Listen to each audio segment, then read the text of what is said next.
For the banks that have been with you the longest, why do they stay with you? What are they saying is the reason they stay with Midwestern Securities as their financial advisor arm?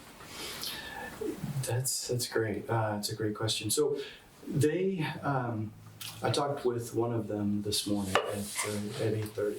We have ongoing weekly calls, monthly calls, for a variety of different reasons, but we're always in touch with our advisors and our banks. So this morning I was talking with our first bank partner at 8:30, the bank president and the financial advisor was on the phone. And the advisor was saying that he was recruited last week by another big broker dealer from out east, and they said, well, Midwestern can't possibly compare with the resources that we have to bear. Our advisor says, well, Midwestern has great technology. Our clearing firm is very strong and our technology platform is very strong, and technology has been commoditized, right? Anybody can get it. Over the last 25 years, the cost of it has gone down and the quality's gone up. So technology isn't an issue anymore. We've got great technology to help our advisors with business processes, efficiencies, things like that. They got that. They know that that's part of the stuff that comes with Midwestern. You've got to have that technology. You've got to have that efficiency. You've got to have those sales tools.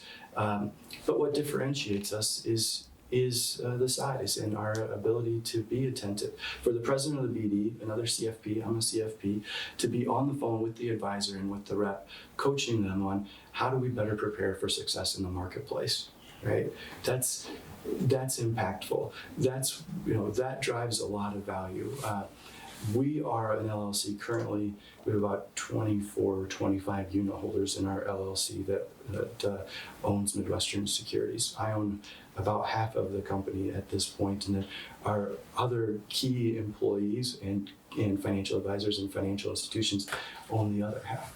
They appreciate being part of the ownership group. They appreciate having a voice at the table. Even our advisors who aren't owners know that they can reach out directly to any of our key people and say, can you look at this? I'd like you guys to consider a different policy. I'd like you guys to consider a different approach to this.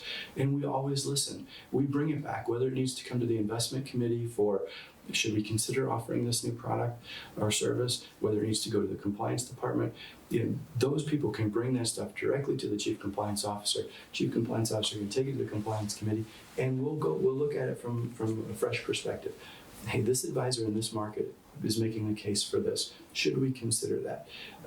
We don't always say yes.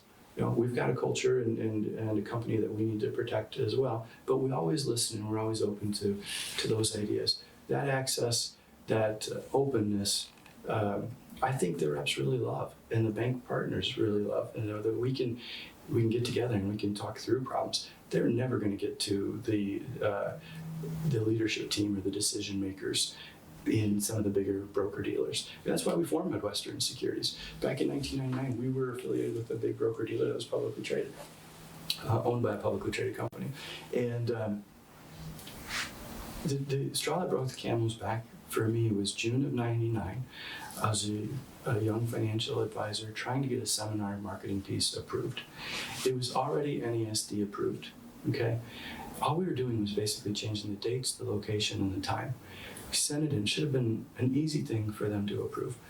August of '99, finally escalated to the supervisor's supervisor and say it's still sitting on the first person's desk. They haven't even opened it, even though they were blaming somebody else internally. That stuff doesn't happen here. Compliance has a 48-hour turnaround, right? We don't have voicemail. That stuff does not happen here. That's what differentiates us, that attentiveness to our customers.